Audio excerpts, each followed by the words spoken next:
I personally don't believe that there's anything to make of the location in Pittsburgh, but a lot of people think, whoa. And what's the basis behind this again? Yeah. The Pittsburgh thing is because that's where Griscom lived? Yeah, that's where his family was from. Yeah. So the basis of this whole abortion thing is that a lot of people theorize that during their week together in Boston, he got her pregnant. Yeah, and she needed to get an abortion. Remember, that was in September, so she's like, a couple months along. Yeah, and 3 months along. She's 2 to 3 months, somewhere in that ballpark. 3 is about when you know. Yeah, you missed a few periods, I mean, you miss one. Okay, like fine, whatever. I'm stressed. I'm depressed. You missed 2. Been eating Cheetos for the last 3 weeks, but or I'm anorexic, but Sabor de Soledad's, yeah, and then I guess 2, you probably make the appointment. 3, you go to the appointment. I don't know. I don't think. Yeah, I can't say. Yeah. Well, so anyway, I have no idea. Nope. Yeah. So the article included testimony from a local doctor. His name was Lutz, and he said that one of his female patients, Lutz. Why is that making you laugh? Because I just made a 30 Rock reference, and now we're making another one inadvertently. Oh, I apologize. Totally inadvertent. Yeah. Sorry. Yeah. All right. What does Dr. Lutz say? Well, the Dr. Lutz apparently told the local DA, and this appeared in the paper, that one of his female patients had been to this abortion clinic. And in some, in other parts of the paper actually has 2 articles about this in the same day. In the other article, they call it a sanitarium. This one, they call it a clinic or whatever. Where women I feel were like that was a operated fairly interchangeable term. In those days. I know. Sanitarium doesn't necessarily mean what it means today in those days. Well, anyway, so he said that one of his female patients told him that she had been up there and that she had seen Dorothy Arnold at this clinic, at this abortion clinic. Yeah, and so and this is years after the fact. This is 3 years after. Okay, this is 3 years after. Oh, excuse me.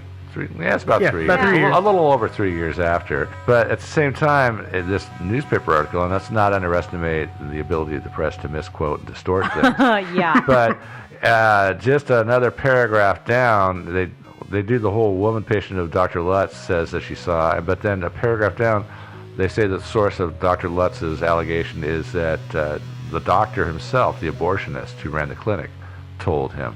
Well, and then don't they later say that, actually the tip was from the assistant, the abortionist's assistant? No, well, Lucy? but that actually goes back 3 years. I'll explain that in a second. Oh, okay. Yeah, I'll actually explain that. I'm confused. Obviously. Yeah, I know. No, it is confusing. I'm still because if you read about this, it says that John Keith went and investigated a sanitarium in Pittsburgh, Pennsylvania, right, that's right, where she was reported to be. Right. Yeah. Which is like 400 miles away. Yeah, 375 miles. Yeah. That's a long way to go. Yeah. That's a long walk in a day. Yeah. To me, if the clinic's owner, the abortionist, whose name was C.C. Meredith, if he had actually had Dorothy there and killed her in an abortion, by botching it, it seems a little hard for me to believe that he would tell somebody else that she was there. Yeah. That's an illegal operation to start with, let alone just talking about it. Well, yeah, because killing somebody. Yeah, and it's not just you're not just going to be, if you kill somebody, you're not just going to be tried for illegal abortions. You're going to be tried for murder. Yeah, and so it's something you're going to keep your mouth shut about. Murder, and then all of the hundreds of illegal abortions you've performed, which I think at that point also account to murder. Yeah, probably, or at least manslaughter. Mm-hmm. But interestingly about this particular little place, this clinic, is that John Keith had been there 3 years before.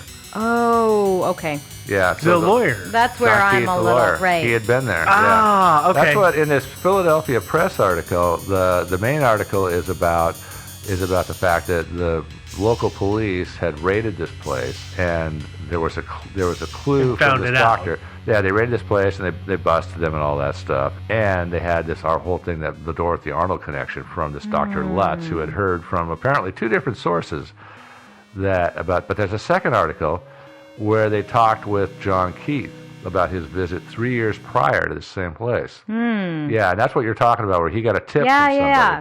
So somebody in the clinic apparently contacted a lawyer who contacted Keith. And she said that she was in a sanitarium in some accounts, or that she was, in this place. And it's the story is confused because alive in this place? Like alive in this place. Okay. She said that somebody was in their sanitarium who claimed to be Dorothy Arnold. And you'll find this in some of the accounts that are out there on the web, and they make it look like it's a separate place, but it's the same place. Interestingly enough. So anyway, John Keith had been there. Apparently, he had received a tip from a lawyer in Pittsburgh, right, who was informed by a person in this quote unquote sanitarium, whose name turned out to be Orr, O-R-R, and so he came straight away to investigate this. And when he came in there, he actually had to coerce Dr. Meredith, the abortionist who owned the place. He actually had to coerce him a bit into letting him in to see him. Basically, he threatened to show up with the chief of police and a whole bunch of reporters if he didn't get a private tour. And so Dr. Meredith was like, "Oh, okay, I'll give you a tour." And so he shows up, walks in the door, and spots nurse Lucy Orr. Lucy Orr was one of the people who's mentioned in this September 14th article about the raid. So, and he explicitly said in this article, said her name. So, and he said, are you the person who knows about Dorothy Arnold? And she says, yes. And he says, where is she? And she points to this room. So he goes into the room and looks at this woman that's in there and comes back out and says, that's not her. So did she actually tell you? Because she had said that this woman was saying she was Dorothy Arnold. And so he said, did she really tell you that? And this woman said, well, no, she didn't actually tell me that, but I didn't think he'd come otherwise. But I think she looks just like Dorothy Arnold. Yeah. And so he went all the way out there. That was 3 years before this big bust. Yeah. But, okay. So why is this not a good theory? Yeah. Well, okay. that one. Well, first of all, the reason this is a ludicrous theory is Pittsburgh is 375 miles away from Manhattan. So you're not gonna cover that kind of ground in a quick afternoon. You're not gonna say, I went shopping. Yeah, hell no. Okay. Fair. So, yeah. Okay. There are some people who have said that they believe that the Arnold family knew that she was with child and needed to go get it taken care of, and they sent her away to go get it taken care of. So they knew she was in Pittsburgh. Why? But then why would they be calling all of her friends that night when she doesn't come back? Also, why would they send her to Pittsburgh? Yeah. It's New York. Surely there's a reputable abortionist there. I'm sure there were plenty of unreputable people doing that kind of work. Oh, sure. But I'm sure that, as reputable as the people in Pittsburgh are, you could find in New York easily. Yeah. It's New York. It's a big city. That's one of the reasons that a lot of people like this whole theory, though, is that because Griscom lived there and he was supposedly a wealthy playboy, then he knew a good place to go. So that's fueled that. Okay, the next reason why this is BS. And this kind of is tough on the next one, too, but the letter that, or letters that George Griscom actually handed over to the family from when he was in Europe.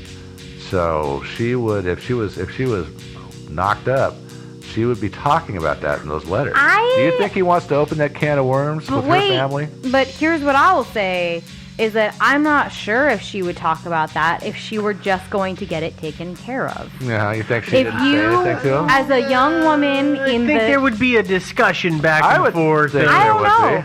I don't know if that's true. If she had just decided, nope, this isn't the right time for me, my parents are not going to allow me to marry this man, I clearly cannot have this baby. If she had just made that choice on her own and gone and solicited some kind of shady abortion, back alley abortion, this opens a can of worms. Ideally, there would have been a conversation. Yeah. But is there always? No. Well, maybe not. But I think there probably would have been, which is why I kind of felt like, he probably. Fair. That's fair. But you're right. I mean, maybe there was no mention. Next reason, the tip that John Keith received from the attorney that was received from Lucy Orr, the abortionist assistant. So that absolutely makes no sense, because if Dorothy Arnold had come there, been killed through a botched abortion, and the body is disposed of. Oh, by the way, did I mention they have huge furnaces in the bottom of this house where they supposedly burn the bodies of the women who died? Yeah. So are you going to actually find a way to get a friend and lawyer for the family out to your clinic to look around? I mean, that doesn't make any sense. That is absolutely absurd. Unless she died much later from unknown complications. Yeah, I don't know, maybe. But again, I'm on your side with this one. Yeah, I agree. That one's completely ludicrous. Anyway, our next theory, botched abortion, part 2. So in this one, a convicted fellow named Edward Glenoris This is actually the most colorful story involved theory in this entire thing. Yeah. He said that he was in prison at the time, but he said that he was paid $250 to bury the body of a young woman in December 1910. He said that an acquaintance hired him to drive a woman from a home in New Rochelle. New Rochelle is about 15 miles northwest of Dorothy's home. It's on Long Island Sound. Mm-hmm. It's supposed to drive her from New Rochelle to Weehawken, New Jersey. Not exactly why. So they arrive at New Rochelle, and Edward Glenoris and the guy that hired him, whose name is Little Louie, were met by two men, and one was named Doc. Such a New York name. I know. Little Louie. Hey, Little Louie. Yeah, hey, Little Louie. Hey. So they were met by two men, one named Doc and another that he described as a, quote, wealthy, well-dressed man, unquote, who reportedly matched George Griscom's description. And, I'm not buying any of this, but we'll talk about that later.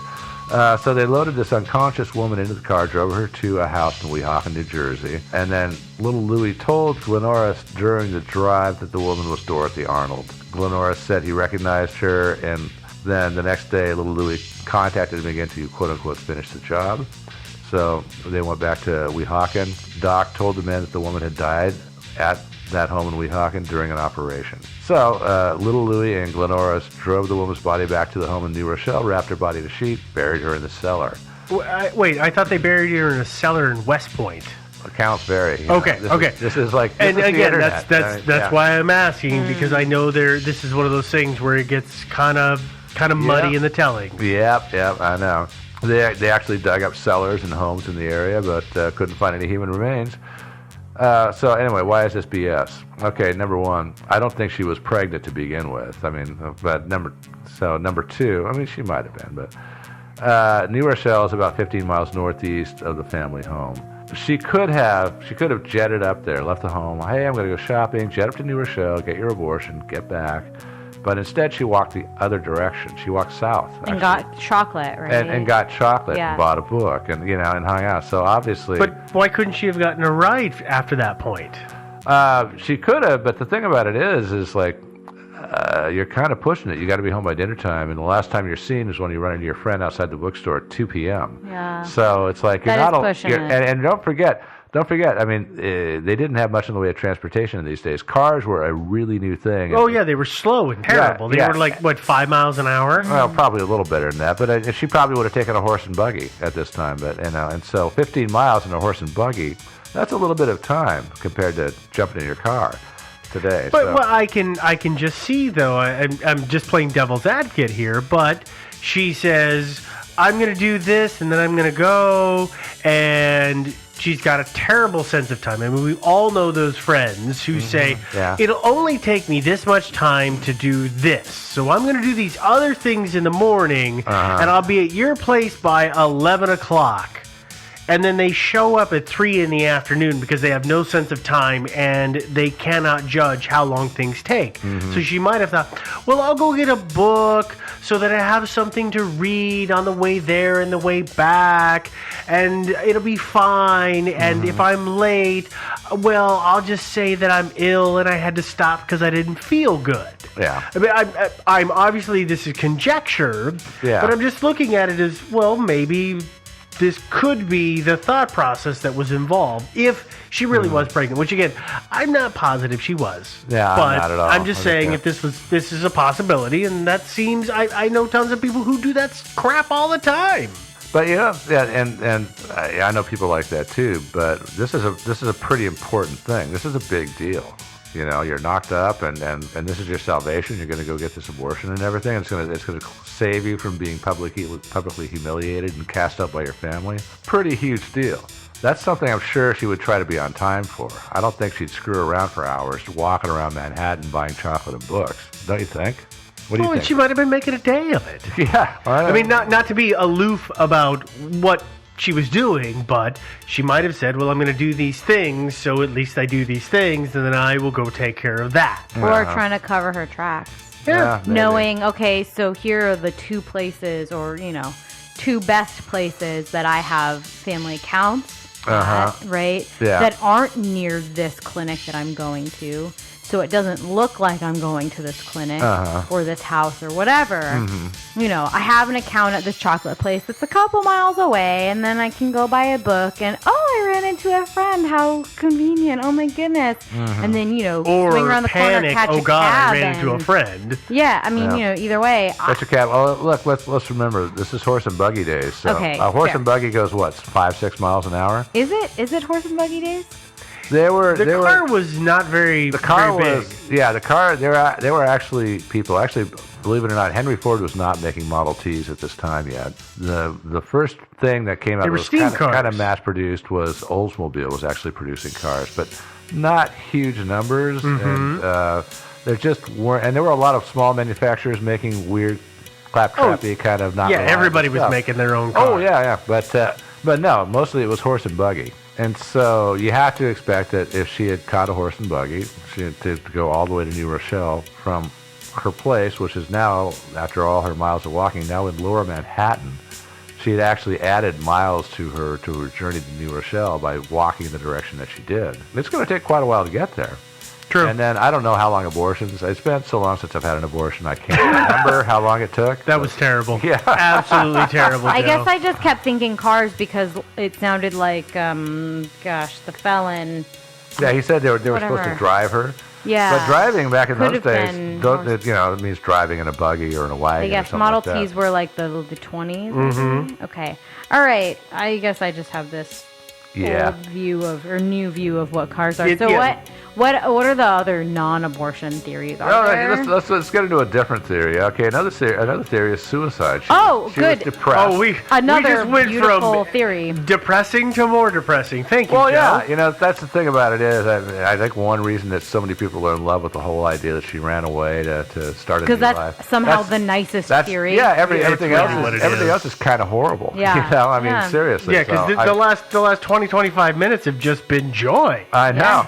That's but Let's yeah, get I mean, some more joy. obviously, if I could choose a fate for Dorothy, I would have her run away and have a happy life somewhere Yeah. else, But I don't think it worked out that way personally. Well, okay. But, What is this? What is this theory? People believe, based on the fact that she'd been rejected, and of course what was said in a letter to George Griscom about how she was kind of down and dejected Sure, because yeah. her letter her essays had been rejected. Mm-hmm.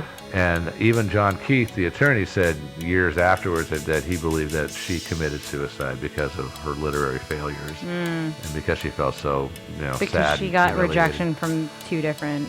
Yeah, she got. But I think it's this is possible, but I don't think it's necessarily true because number one, the body was never found, which is still possible. I mean, she could have jumped off the Brooklyn Bridge and her body drifted out to sea and was never seen again. Mm-hmm. Maybe. Possible. Although, of course, there was lots of foot traffic and horse and buggy traffic on the Brooklyn Bridge in those days, so she probably wouldn't have been able to jump off that bridge or any other bridge without being Certainly noticed. not at midday. No, kind of, or mid-afternoon.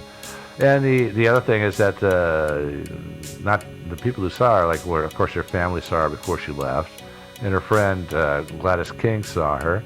None of them noticed anything unusual or depressive about her, and so.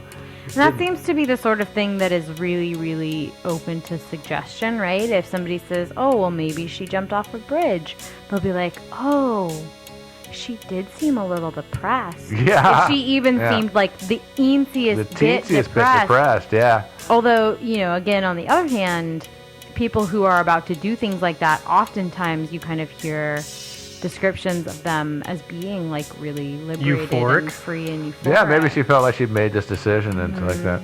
But my theory is that maybe she was depressed, but she was shopping and she's that just made her happy. Yeah. She was a shopaholic. Alternately, she was shopping and couldn't find the right size, and it made her even more depressed. Yeah, that's probably what it is. She found this beautiful smock. God, we And it are was just going downhill, you two. Yeah. This is spiraling out of Sorry. control. Yeah. Yo, come on. What's the next theory? Because it's got to be better than these Next two. theory. Okay, so she was abducted, robbed, and murdered. No.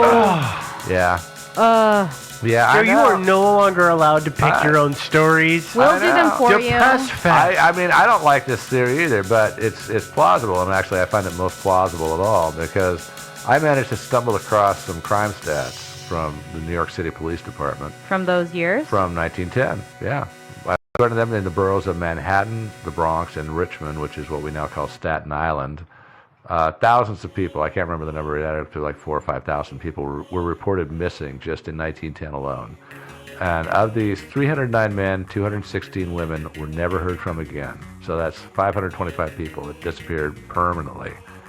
And so some of them, I'm sure, ran off to join the circus or whatever. Or, left the area and just said sayonara to everybody they knew. Yeah. There was no reason to maintain ties. Yeah, and so I'm sure plenty of those people lived, but a substantial chunk wound up in shallow graves and at the bottom of the river. And that's what I think. And I'm trying to remember, and guys, help me out and correct me if I'm wrong.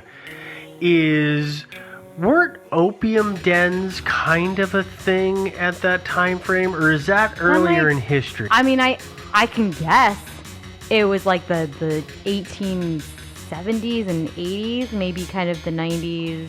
Segueing into the 20th century. Yeah, and I thought it was later, but... Well, there's a lot of drugs these days that this is just a weird cyclical thing of they're popular and everybody does them, and then they fall out of fashion, and then they start coming back. Maybe they're not as big, but it's there's a lot of stuff that you hear about in the news that drugs that do that. It's not just drugs, it's everything. Yeah, I gotta say though, when drugs fall out of fashion, that doesn't mean everybody stops doing it. Right. I mean, cocaine, for example, is not nearly as big as it used to be, but it's still lots of people used. doing it. But I just wonder, is it opium dens were a thing where it was known that people heroin, for example. Yeah, or heroin. They would know, they'd go to this place and they would do it, and they would stay there while they were, quote unquote, experiencing their high, and then they leave. But occasionally, they just OD and they wouldn't wake back up. And who's to say that this girl didn't have something, some kind of habit like that, because she's got the money for it. Yeah. So she goes out on a quote-unquote shopping trip, and this time she doesn't go charge anything to the family because she didn't find anything that day, but she went to that place and she hung out all day, came home, and no towel, she did not. But then she comes home and she does what she does, but one day she just doesn't come home from it. Yeah. I mean, I'm not saying that this girl had a drug habit, but I'm just looking at, well, if we're going to say that, it's suicide or death by some other means, well, it's possible that OD, because that's the kind of thing that happened at that time as well. Well, other things that happened at that time, right, is like the kidnapping of white women to sell into slavery or prostitution. White slavery, yeah. I mean, across the country. I mean, that's the thing that still happens today, but, that certainly happened. I mean, for the Shah of Persia. Well, and let's be honest, like, Oregon has the Shanghai tunnels, like those are like later than that time period. It's happened for so long in our history that like who knows? I mean, there's so many different options that could have happened to this woman. Mm-hmm. Yeah. So I'm gonna say one thing against the opium/heroin theory is that she was well known around town, and so she had to really seriously worry about getting found and busted. I mean, maybe she had a habit. And I hate to put this out there, how many Hollywood stars do we discover had a problem for years? Yeah, I just don't think she would have gone to an opium den. She might have had a connection somewhere, but I hate to talk about this more because I don't want to drag. The den is the general term, but I'm not saying you're right. I'm not saying you're wrong and I'm right. Yeah. Oh no. I hate to, because so many of these series kind of drag her name through the mud. That's she got not what we're trying to do. An abortion. Oh yeah, she was a heroin addict and all that stuff, but. It's a possibility. I mean, I think the simplest, easiest thing, though, really is just that there was a lot of street crime. Somebody just knocked her on the head, robbed her, possibly raped her, and then murdered her. Or it could have been one of those. It could have been one of those dealios where she's like, "Do you know who I am?" And they go, "No." And she says, "I'm a wealthy socialite. I'm famous around town." And then suddenly the guy's like, "Oh crap! I was just going to rob you and rape you, and now I got to kill you because, I mean, they're going to take this stuff seriously." And so it could have been something like that, too. Yeah. But who the hell knows? I mean, I personally hope she ran off to join the circus and had a happy life. I really do. I really hope that she yeah. had a happy life with the dancing bear. Yeah. And that's all there was to it. Became Big Bertha. And right. The bearded lady. Yeah. I sincerely hope so too, because like, what other option?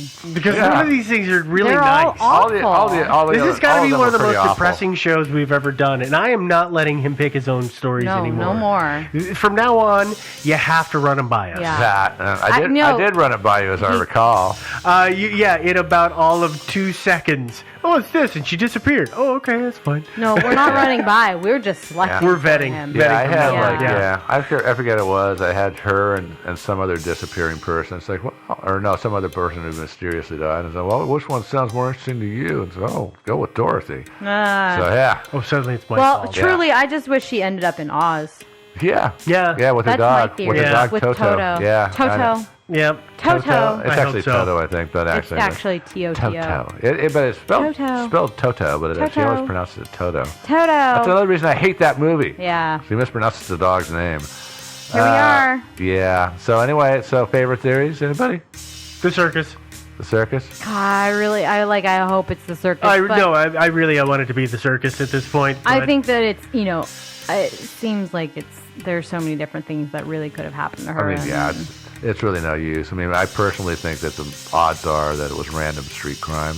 Yeah. And the that's only kinda where I'm reason that leaning. this makes this like a high-profile unsolved mystery, right, is that she was like a socialite. Yeah, she was like rich this and happens all famous the and this stuff. time. Yeah, it did. Well, apparently from all the disappearing people in New York in People that year, disappear all the lots time. and lots of it going on. And we're talking about this one because she was rich. Yeah, she was, But- yeah. Yeah. Anyway, sad story. But anyway, I will say for the record that I'm pretty convinced that there was no botched abortion. I don't think it was that. I mean, I think it's pretty convincing. I don't think she was pregnant. So at least we're not dragging her through the mud, right? Yeah. Yeah, hopefully. All right. So anyway, sayonara, Dorothy. That ends our mystery. Another successful mystery solved, and all kinds of. Just so the listeners know, Steve and I are both giving him the what? Okay. He's finished Yeah. the story. All right. Sad, and I'm gonna cry. It was a pathetic, sad I haven't story. cried like this since Pocahontas. Yeah, you're probably wondering where you can find our fabulous stuff and download it. Although that's kind of stupid because you've already done it. But you can find us on iTunes, and you can download our stuff off of our website also, thinkingsidewayspodcast.com. You can send us an email at thinkingsidewayspodcast@gmail.com. You can also, if you don't have time to download us and put us on your iPod, you can stream us directly using Stitcher. All right, and you can find us and, of course, like the hell out of us on Facebook. All right, now it's time for your favorite part of the episode, which is listener email. So today we've got an email from Crary.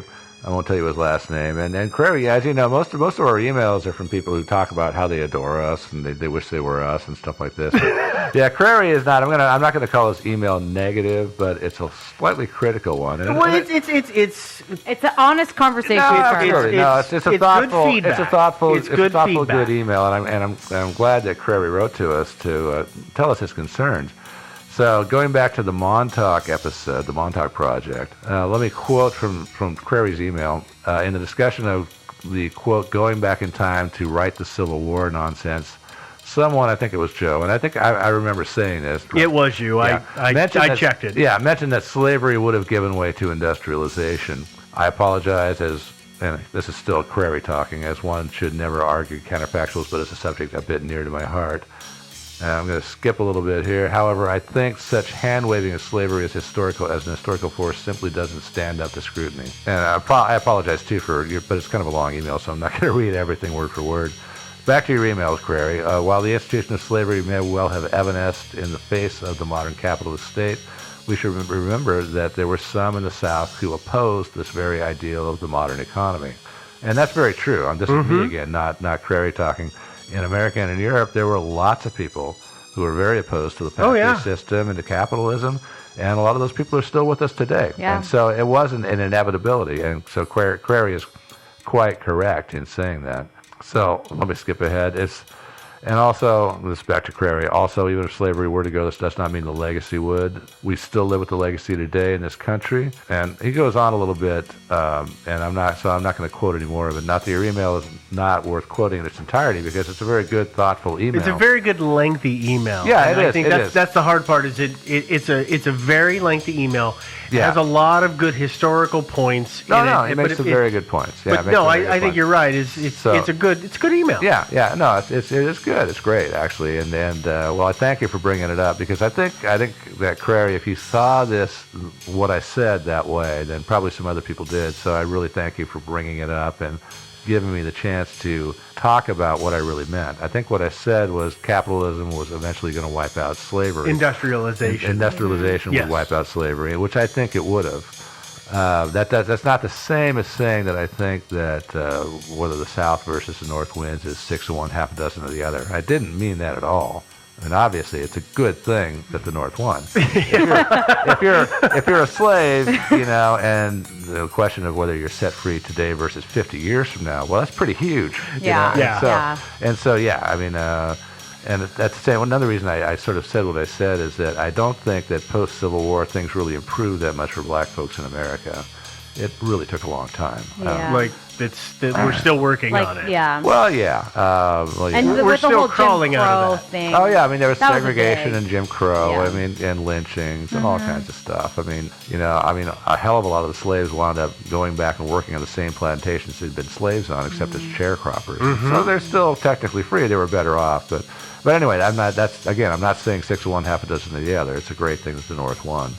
And anyway, but like I said, Crary, thanks a lot for the email. I appreciate the mention of all this stuff. Yeah, this is something that we don't really I realize, because we all have known each other long enough to that, we know what we mean. Oh, I totally on get things it. like this. We When Joe says something like that, we're like, oh yeah, totally. We totally get what you mean. And then we realize, so not everybody knows that. Yeah, no, for all our listeners too, feel free to write emails like this. Don't feel like you need to just write in and send us love letters. I mean, you can be critical. You can tell us how much we disgust you. We have gotten stuff in the past that has been constructive criticism, and that is valid stuff to send us, and we have gotten a number of them in the past, and we've only benefited from it. Oh, yeah. It's only been something that has helped make us better, because there's weird little ticks that we have done or things that we have said, and off air, folks may not realize it, but we've had long discussions of figuring out how to make sure certain things happen that are better for the show. So this is a very positive thing, and I really appreciate now we know not to talk about the Civil War. No, I mean, we don't know, there's so much that we're a fairly new podcast. I mean, We're not exactly we're like a professionals year in. We do this for fun. And, we're getting a fairly good response. But occasionally so we're going to put our excited. foot in it. Yeah. Maybe And a so little it's bit, great that you guys let us know when we do things. Absolutely. Because, you definitely because should. we're in a bubble. Yep. A little bit. We're in a little bit of a bubble. Okay, so anyway, that's it. Again, Crary, thanks a lot for your email, which I, again, think was very thoughtful and intelligent. Appreciate it. And feel free to write us again, too. All right, so for Thinking Sideways, the podcast, this is good night. Really? That's what you're going to do? Okay, well, this is Steve, and I'm just going to say goodbye. Hey, guys. Why do white girls travel in packs of odd numbers? Why? Because they literally can't even. Oh. Just like I can't right now. God. Please, somebody turn off the recording. Oh, so what did the 5 fingers say to the face? Nope. Slap.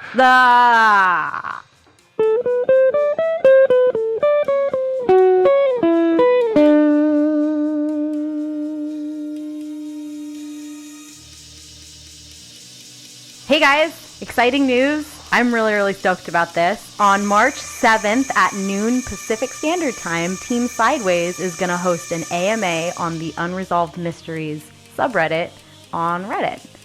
Pretty exciting, right? Hell yeah. Yeah. So the mods will post an announcement a week prior, so if you can't join us at that time, at that date, you can post your questions there. Please don't email us questions.